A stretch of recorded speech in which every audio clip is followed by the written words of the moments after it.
Hello friends, सबको मेरा नमस्कार। मैं Vikas Mishra let's study and classes में आप लोगों का स्वागत करता हूं। आज की क्लास हमारी स्पेशली 12th क्लास के लिए होने वाली है, जिसमें मैं आपको एक बेसिक इंट्रोडक्शन बताऊंगा 3.3 का, और उसके बाद आप ऑलमोस्ट ऑल क्वेश्चंस आप अपनी बुक के एक्सरसाइज एनसीईआरटी के आप सारे कंप्लीट कर लेंगे। तो बीच में थोड़ा दिन मैंने स्किप कर दिया था क्लासेस, तो अगर आप लोग कहेंगे तो मैं कंटिन्यू क्लासेस करूँगा। आप प्लीज़ कमेंट सेक्शन में बताइएगा आपको सेशन कैसा लगा। चलिए स्टार्ट करते हैं। तो मैंने इससे पहले भी 2-3 लेक्चर बनाए हैं, आप पहले उसे ज़रूर प्लीज़ देख लीजिएगा, तभी आपको ये चैप्टर पूरा समझ में आएगा कि रो क्या होता है, कॉलम क्या होता है। चैप्टर्स का इंट्रोडक्शन मैंने पहले दे रखा है, तो आप मेरी प्लेलिस्ट में या फिर मतलब पूरे उसमें आप जाके देख सकते हैं। तो स्टार्ट करते हैं। सबसे पहले बताऊंगा मैं आपको कि ट्रांसपोज क्या होता है। ट्रांसपोज को ही कंप्लीमेंट बोला जाता है। तो बिल्कुल सिंपल सा इसका एग्जांपल है बच्चों कि कभी भी ट्रांसपोज की अगर बात की जाएगी तो रो और कॉलम को आप आपस में इंटरचेंज कर देंगे। इंटरचेंज दैट मीन्स जो रो होगा वो कॉलम बन जाएगा और जो कॉलम होगा वो रो बन जाएगा। जस्ट लाइक एग्जाम्पल आपके सामने एक क्वेश्चन दिया हुआ है, जैसे ए इज इक्वल टू 1 2 3 4 5 6। जानकारी के लिए मैं बता दूं आपको कि ये आपकी रो है, first second row, first column, second column, third column. तो मैं बोल जैसे ही आपको ए का ट्रांसपोज करना होगा तो उसको ऐसे प्रेजेंट करते हैं, ए के ऊपर डैश। तो जो रो है बच्चों वो कॉलम बन गया, फिर सेकेंड रो सेकेंड कॉलम बन गई। तो दैट इज आंसर। तो बहुत ही ईजी है ये करने के लिए, आप बहुत ईजी से सारे क्वेश्चंस कर सकते हैं। सेकेंड क्वेश्चन है क्या, आपकी बुक का ही है ये, जैसे लिखा हुआ है A is equal to -1 5 6 like this. इस तरह से ये पूरा क्वेश्चन है। अब मुझे इसका ए का डैश निकालना है, मतलब ए का कंप्लीमेंट्री निकालना है, यानी कि ए का ट्रांसपोज करना है। तो फिर वही बात हो गई, जो रो है वो कॉलम में कन्वर्ट हो गया, फिर जो सेकंड रो है वो सेकंड कॉलम बन गया, थर्ड रो है वो थर्ड कॉलम बन गया। बिल्कुल सिंपल, इंटरचेंज आपस में हो जाता है। एक स्पेसिफिक बात और ध्यान रखना बच्चों कि कभी भी अगर ए ट्रांसपोज है उसको भी ट्रांसपोज कर दिया जाएगा तो वो वापस ए में कन्वर्ट हो जाता है। जैसे सपोज मैं इसको दोबारा ट्रांसपोज करूंगा तो वापस यही सवाल तो बन हो जाएगा ना। तो अब देखिए, एक क्वेश्चन है आपकी बुक का, आपकी किताब में लिखा हुआ है, बुक का ही आपकी एनसीईआरटी का है बच्चों, कि कह रहा है ए की वैल्यू ये रही, ये मैट्रिक्स है ए 2/2 का, बी भी मैट्रिक्स 2/2 का। देखिए कभी भी आप अगर ऐड करते हैं, सब्ट्रैक्ट करते हैं, तो ये बात आपको बिल्कुल ध्यान रखनी है कि मैट्रिक्स का ऑर्डर सेम होना चाहिए, तभी आप उसको ऐड या सब्ट्रैक्ट कर सकते हैं। बट मल्टीप्लाई में ऐसा कोई नियम नहीं है।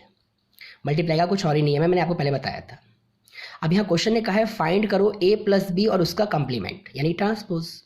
तो सबसे पहले आपको ए प्लस बी करना है, जो कि आप बहुत इजीली जानते हैं, बहुत इजी है कि उसकी कॉरस्पॉन्डिंग वैल्यू से आप उसको ऐड कर देंगे। आपने ए लिखा प्लस बी लिखा, ए की कॉरस्पॉन्डिंग वैल्यू ये रही, आपने इसको ऐड कर दिया, बी की कॉरस्पॉन्डिंग वैल्यू मतलब इसके ए की इसके साथ, इसको इसके साथ, इसको इसके साथ, इसको इसके, उसकी कॉरस्पॉन्डिंग वैल्यू को आपने क्या करा, ऐड कर दिया। तो फाइनली आपके पास आंसर ये आ गया। बट लेकिन आपको क्वेश्चन में तो उसने बोला है ए प्लस बी का ट्रांसपोज निकालना है। तो जब आप इसका ट्रांसपोज करेंगे तो जो रो होगा बच्चों वो कॉलम बन जाएगा। तो फर्स्ट रो फर्स्ट कॉलम में चेंजेस हो गई, सेकंड रो सेकंड कॉलम में कन्वर्ट हो गया। तो ये इस तरह से आपका एक क्वेश्चन हो गया। सेम इसी पैटर्न में मैं आपको एक क्वेश्चन देता हूँ। पहले मैं एक क्वेश्चन और कर देता हूँ, फिर आपको एक क्वेश्चन आपकी बुक का ही है, देखिए ध्यान से। अब क्वेश्चन नंबर सेकेंड है, कहता है इफ ए दिस मैट्रिक्स है 3/3 का, बी भी आपके पास 3/3 का पूरा पूरा मैट्रिक्स है। क्वेश्चन ने कहा है वेरीफाई करिए, आपकी एनसीईआरटी की बुक का क्वेश्चन है ये। कहता है ए प्लस बी का जो कंप्लीमेंट है, यानी इनको ऐड करने के बाद इसका कंप्लीमेंट वो इक्वल है किसके, ए के कंप्लीमेंट प्लस बी के कंप्लीमेंट के बाद। तो ये वाला मैं कर देता हूँ, ये वाला क्वेश्चन आप खुद ट्राई करेंगे। तो सबसे पहले तो आपको ए प्लस बी फाइंड करना पड़ेगा। तो बिल्कुल सिंपल, आप ए को लिखेंगे प्लस आप बी को लिखेंगे। उसके बाद बहुत ही ईजी वे में आपने क्या करना है, दोनों के कॉरस्पॉन्डिंग वैल्यू को सॉल्व कर लेना है। अब ये मैं उम्मीद करता हूँ कि प्लस माइनस में आप लोगों को कोई प्रॉब्लम नहीं होगी। आप सारे बच्चे बहुत ही ईजी वे में इसको ईजी से सॉल्व करके लिख देंगे। अब ये आ गया ए प्लस बी, क्लियर है। अब लेकिन आपको निकालना क्या है, ए प्लस बी का डैश निकालना है। तो ए प्लस बी का डैश मतलब ट्रांसपोज, तो जो रो है वो कॉलम बन गई, फिर second row second column, third row third column, that is your answer. अब इसके बाद आपको RHS सॉल्व करना है, तो ए का डैश निकालेंगे आप, यानी ए का ट्रांसपोज। तो ए का ट्रांसपोज कैसे होगा, जो भी आपके पास ए है उसकी first row first column, second row second column, third row third column, यहाँ कन्वर्ट हो गया। सेम ऐसे ही बी का डैश भी आपने निकाल लिया। अब इन दोनों को ऐड कर दिया तो फाइनली ये आंसर आ गया। तो दैट मीन्स दोनों इक्वल ही आएगा 101%। तो LHS बराबर RHS आपने प्रूव कर दिया। यही तो आपको वेरीफाई करना था। तो सेम क्वेश्चन है, आप इसे खुद करेंगे, ठीक है। तो क्वेश्चन आप नोट कर लेंगे और प्लीज़ थोड़ा सा स्टार्ट करिए पढ़ाई को अपनी और कंटिन्यू रखिए। नेक्स्ट क्वेश्चन देखिए। अब आपको इस क्वेश्चन में क्या कहा गया, देखिए ध्यान से देखना। कह रहा है इफ़ ए डैश, यानी ए कम्प्लीमेंट आपको दिया हुआ है और बी भी दिया हुआ है।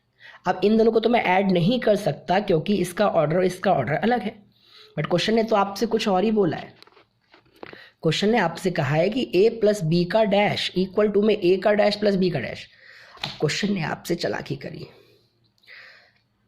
आपको क्वेश्चन ने a डैश दिया और आपको a प्लस बी बोल दिया, तो आपको a डैश का भी डैश कर देना है ताकि a वापस कन्वर्ट हो जाए। फिर आप ये खुद कर सकते हैं। आई होप अभी जैसे क्वेश्चन किया है आप इसे खुद करेंगे।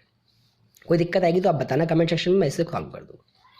फोर्थ क्वेश्चन कहता है ए डैश दिस, बी की वैल्यू ये रही, लेकिन क्वेश्चन आपसे क्या फाइंड करने बोल रहा है, कह रहा है फाइंड ए प्लस 2b का डैश। मतलब अभी ए डैश है ना, तो सबसे पहले आपको इसको ए में कन्वर्ट करना पड़ेगा बच्चों। तो ए डैश के ऊपर, यानी कि ए का कंप्लीमेंट है, ए का कंप्लीमेंट है, उसके ऊपर भी कंप्लीमेंट कर दोगे तो आप वापस वो ए में कन्वर्ट हो जाएगा। और जब वो ए में कन्वर्ट हो जाएगा तो फिर आप इस वैल्यू को सॉल्व कर लेंगे।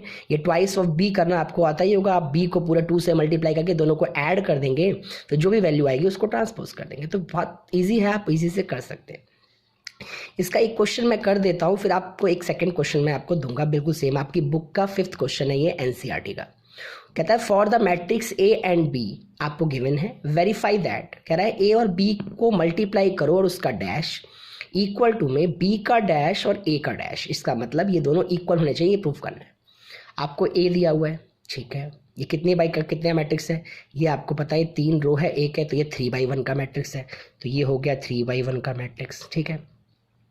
ये कितने बाई कितने का मैट्रिक्स है, तो इसमें 1 रो है, तो 1 रो है और 3 कॉलम है 1/3 का। तो मैंने बताया था आपको मल्टीप्लाई तभी पॉसिबल होगा जब इसका कॉलम और इसका रो आपस में इक्वल होगा। अब ये इक्वल है तो इसका मतलब मल्टीप्लाई पॉसिबल है।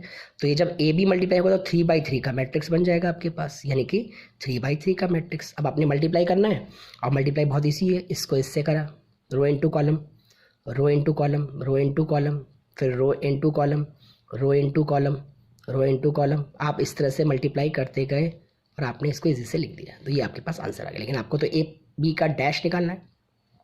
अब डैश आप क्या होता है समझ गए होंगे कि ट्रांसपोज करना होता है, बहुत ईजी है। सेम ऐसे ही अब आप RHS को सॉल्व करेंगे।